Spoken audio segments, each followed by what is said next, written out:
Biological आणि कोणी जर नॉन बायोलॉजिकल असेल तर त्यांनासुद्धा सलाम. मी माझी झोळी घेऊनच उठलो.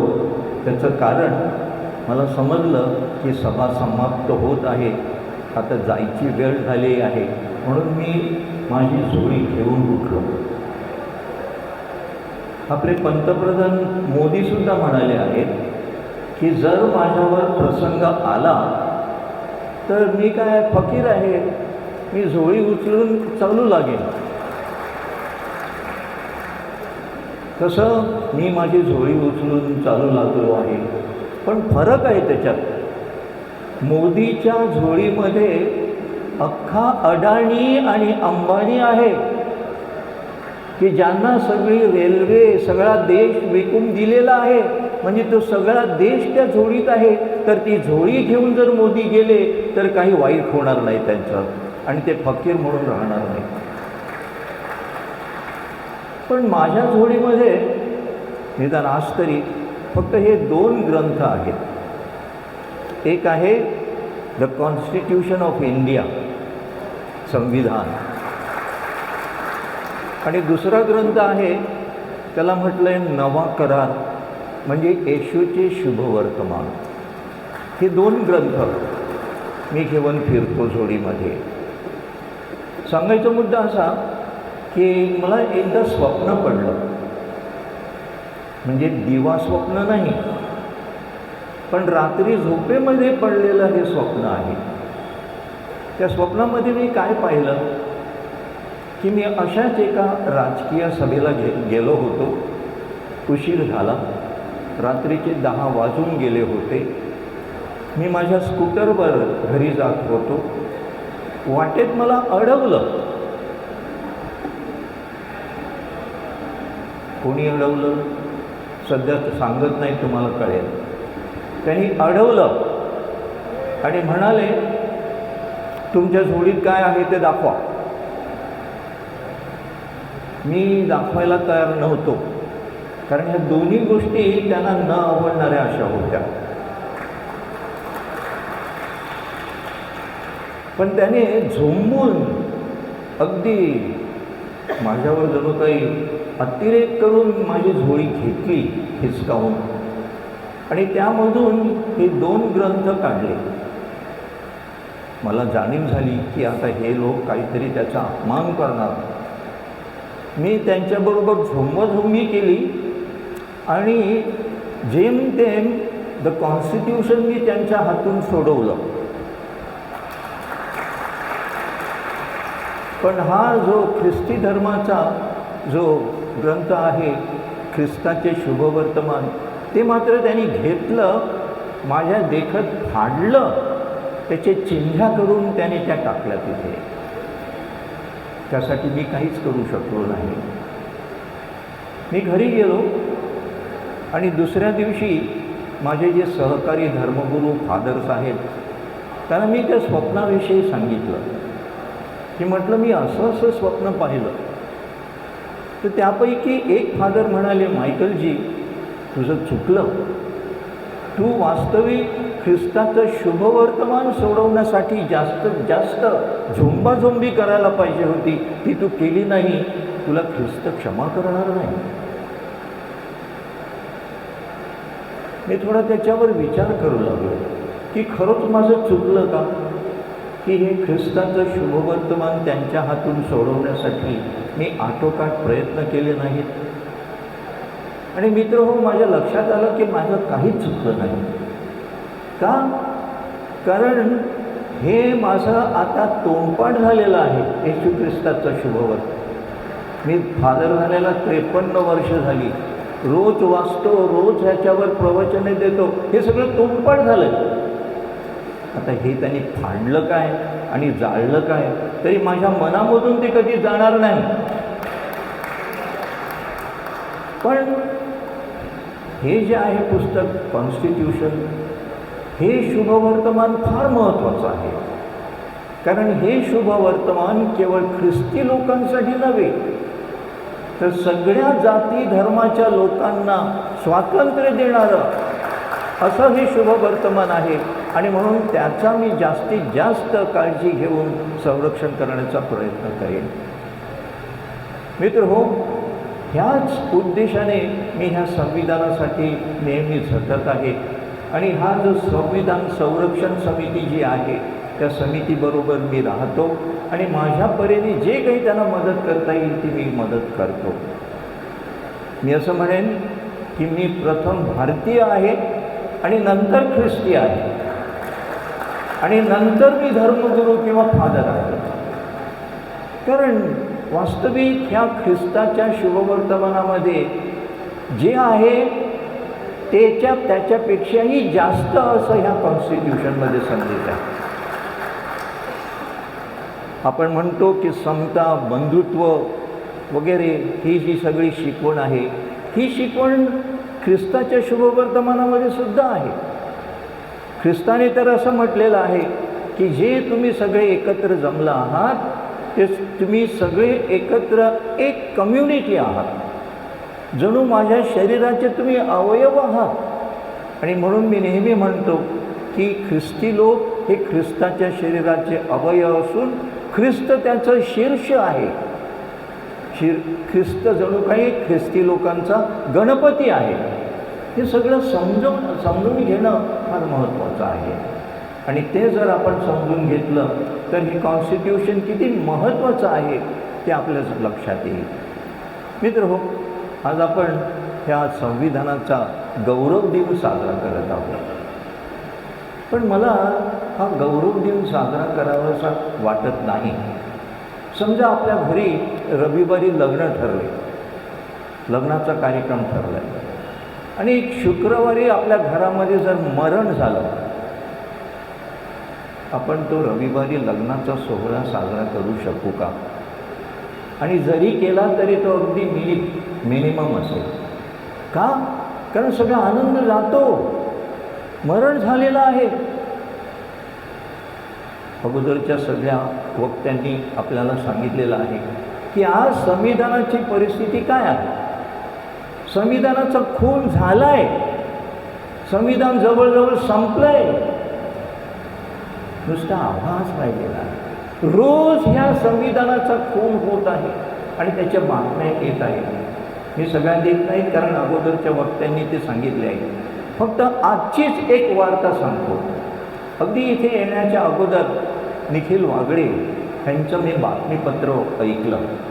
त्या बातमीपत्रामध्ये निखिल वागळे काय म्हणाले की आता लवकरच महाराष्ट्रामध्ये महानगरपालिकांच्या निवडणुका होणार आहेत, त्याची तयारी चालू आहे, प्रचार चालू आहे. पण बातम्या काय येत आहेत? निखिल वागळे स्वतः म्हणाले की आत्तापर्यंत 100च्या वर नगरसेवक बिनविरोध BJPमधून निवडून आले. हा चमत्कार कसा झाला? हे कसे निवडून आले? त्यांचे जे विरोधक होते त्यांच्यावर जबरदस्ती केलेली आहे किंवा विकत घेतलेले आहे. या दोन मार्गांनी आज हे ते बिनविरोध.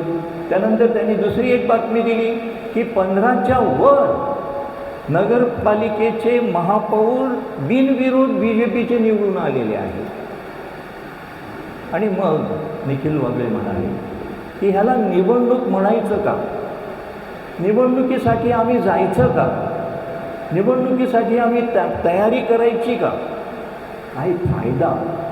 निवडणूक पूर्णपणे हायजॅक केलेली आहे आणि ती संविधानावरचा मोठा, सगळ्यात मोठा असा अत्याचार आहे. हे एक उदाहरण आजच मी ऐकलेलं. रोज तुम्हाला अशा प्रकारचे हे चमत्कार किंवा संविधानावर केलेले अत्याचार ह्याच्या बातम्या ऐकायला येतील. ह्या खुनाच्या बातम्या आहेत. ह्या खुनाच्या बातम्या ऐकून आपण संविधानाचा गौरव दिन साजरा करू शकू का? नाही प्रियबंधू.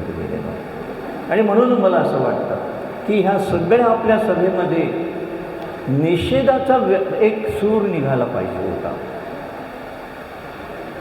आपल्याबरोबर आवटे आले नाहीत आजचे वक्ते, पण मी वाट बघत होतो आवट्यांची की निदान ते तरी आपल्या भाषणामध्ये आजची संविधानाची काय परिस्थिती झालेली आहे, भयंकर परिस्थिती झालेली आहे, ते आपल्या समोर ठेवतील. पण ते कुठेतरी अडकले आणि ते आलेच नाही. पण मित्र हो, हे आजच्या ह्या सभेमध्ये हे जागोजाग व्यक्त व्हायला पाहिजे होतं. इथे मुलांनी पथनाट्य सादर केलं. आय एम व्हेरी हॅपी की ही मुलं आली आणि त्याने संविधानाचा गोडवा गायला, संविधानाची आपल्याला कल्पना दिली. पण ह्या लहान मुलांना आपण मोठे माणसं काय सांगणार? अरे पोरांनो, आम्ही तुमच्यासाठी काय सोडून जातो आहोत? हे संविधान पूर्णपणे आहे तसं आम्ही तुम्हाला देत नाही. हे संविधान छेडफाड झालेले आहे आणि अशा अवस्थेत आम्ही तुम्हाला देतो. तुमचं स्वातंत्र्य हिरावून घेतलेलं आहे. अशा अवस्थेत आम्ही तुम्हाला हे सोडून जात आहोत. ह्या मुलांची क्षमा मागण्याचा आजचा हा दिवस आहे. होय, वास्तविक मला असं वाटत होतं की एवढा मोठा हॉल घेतलेला आहे, आयोजकांचं अभिनंदन. पण हा हॉल भरला नाही, भरायला पाहिजे होता. कारण संविधान विशेषतः कोणाला मदत करते? विशेषतः दलितांना. जातीयता नष्ट करून टाकलेली आहे आणि ब्राह्मण आणि एक शूद्रसुद्धा एकत्र हॉटेलमध्ये बसून खाऊ पिऊ शकतात, शिकू शकतात. ही परिस्थिती जी आणलेली आहे ती आपल्या कॉन्स्टिट्यूशनने आणलेली आहे. आणि म्हणून आज दलितांनी इकडे खूप गर्दी करायला पाहिजे होती. मी आयोजकांशी बोलत होतो की बहुसंख्य दलित आहेत, पण सगळे दलित आलेले नाही येत. का येत नाहीत? कारण जे दलितांची परिस्थिती सुधारली त्याने आपले दुसरे बांधव तसेच अजून आहेत, त्यांच्याकडे बघितलं नाही, फक्त स्वतःची सोय पाहिली. आणि म्हणून आज ही परिस्थिती आहे. आपले राष्ट्रपती मुर्मू हे दलित आहेत. त्यांनी जर खरोखर कळकळीने ह्या संविधानासाठी, आपल्या जातीसाठी, आपल्या सगळ्या आपल्या भारतीय नागरिकांसाठी जर त्या झटल्या असत्या तर संविधानाच्या विरुद्ध जे कायदे झाले, कानून झाले, त्यांच्यावर त्यांनी सही केली नसते. आणि काय आज त्यांची परिस्थिती आहे? ते राष्ट्रपती असून सुद्धा राम मंदिराच्या उद्घाटनासाठी मंदिरामध्ये त्यांना प्रवेश दिला नाही. हा अपमान त्यांनी कसा सहन केला? जर खरोखर आपण दलित असू, अल्पसंख्य असू, सगळ्यांनी जर का आपण हिमतीने ह्या संविधानाचं संरक्षण करण्याचं ठरवलं असतं तर आज ही परिस्थिती आली नसती. पण आपण तसं करत नाही, विकले जातो. आज निवडणुकीमध्ये आपण निवडून दिलेले ते विकले जातात, BJPमध्ये जातात पैशासाठी, स्वार्थासाठी. पण ते असं बघत नाही की अरे मी कोणाला सपोर्ट करतोय, कोण आज आपल्यावर राज्य करतोय, ते लोकशाहीचा कसा खून करत आहेत हे काही बघत नाही. स्वतःच्या खोक्यासाठी, पैशासाठी ते जातात. एवढे स्वार्थ झालेले आहेत. आणि म्हणून मला असं वाटतं की अशा ह्या सभेमध्ये आपण लोकांचं प्रबोधन केलं पाहिजे की हे जर संविधान जर बचाव करायचा असेल तर आपल्या सगळ्यांना खूप काही काम करावं लागेल, खूप त्याग करावे लागते, तेव्हाच आपण वास्तविक वाचवू शकू. पण मला तरी भीती वाटते की संविधान संपलं आहे, ह्या देशाचं स्वातंत्र्य संपलं आहे आणि दुसरा आता हा स्वातंत्र्याचा लढा सुरू केलेला आहे, तो आपल्याला अधिक तीव्र करायचा आहे. आणि म्हणून मला असं वाटतं की आज विशेषतः ह्या स्वातंत्र्याचा लढा जो आज चालू आहे त्या लढ्यामध्ये जे खरोखर भाग घेत आहेत आणि बळी जात आहेत त्यांची नावं वाचलीच पाहिजे.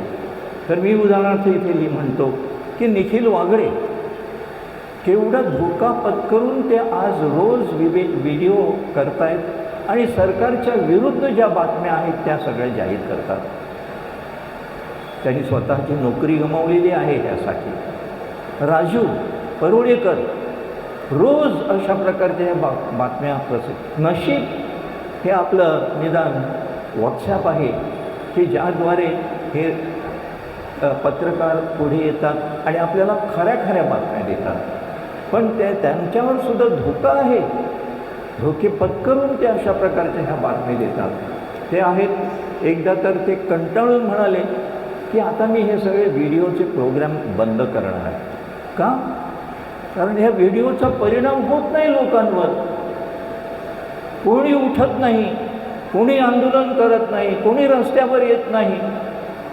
वास्तविक आज परिस्थिती अशी आहे की जागोजाग आंदोलनं व्हायला पाहिजे.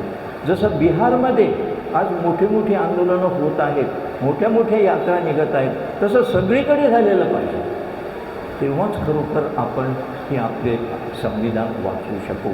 आणि तसं जर व्हायचं असेल तर आपण जे आयोजक आहोत, आपण जे लीडरशिप करत आहोत, त्या आम्ही अजून नीडर झालं पाहिजे, धैर्यवान झालं पाहिजे, न घाबरता बोललं पाहिजे आणि कोणत्याही गोष्टीची किंवा परिणामाची तमा न बाळगता आपण पुढे आलं पाहिजे. खरोखर आपण भगतसिंग वगैरे शहीदांची आठवण करतो. आज आपल्यापैकी काही शहीद होण्याची गरज आहे आणि त्यासाठी आपण तयारी ठेवावी. मी जास्त बोलत नाही कारण फार वेळ झालेला आहे, परंतु शेवटचा एक मुद्दा सांगितलाच पाहिजे. तेव्हाशी आपल्याला अनाऊन्समेंट केलं की तहसीलदार कचेरीमध्ये आवारामध्ये एक संविधानाची लादी बसवून त्याचं काम चालू आहे. जबरदस्त काम आहे ते, मी स्वतः पाहिलेलं आहे. 15 फूट उंच अशी ती भिंत आहे आणि त्याच्यावर ती सुंदर अशी सोनेरी अक्षरातलं लादी लावली. मला तर असं वाटतं की ही कबरेवरची तर लादी नाही ना. कोणाची कबर? संविधानाची. संविधान हल्लीच गेलं आहे आणि जर उद्या सापच गेलं तर निदान ती लादी आपल्याला आठवण करून देईल की असं एक संविधान होतं. पण ही लादी त्यासाठी आम्ही लावलेली नाही, तशी नका लावू. आपल्या वसई विरार महानगरपालिकेच्या आवारामध्ये पालिकेनेच एक अशीच लादी लावली होती. ती कोणीतरी फोडली. का फोडली? कोणी फोडली त्याचा कोणी शोध घेत नाही. तेव्हाशी आपल्या ॲडव्होकेट ते होते, त्यांनी तेथे जाऊन तक्रार केलेली आहे. पण हे लाद्यांचं प्रकरण ठीक आहे, पण त्या लादीसाठी कोणी झगडलं का? कोणीतरी जाऊन महानगरपालिकेला सांगितलं की ती परत होती तशी लावून घ्या असं आग्रह धरला का? ही बातमीसुद्धा सगळीकडे पसरलेली नाही. एवढं आपल्याकडे अज्ञान आहे आणि अशा अवस्थेत फार फार मोठं एक प्रकारचं संकट आपल्या संविधानावर आलेलं आहे. कधी खूप बोलता आलं असतं, परंतु मी आता बोलत नाही. परंतु लोकांमध्ये प्रबोधन करून त्यांना उठवून त्यांच्यामध्ये तळमळ निर्माण करण्याची फार गरज आहे.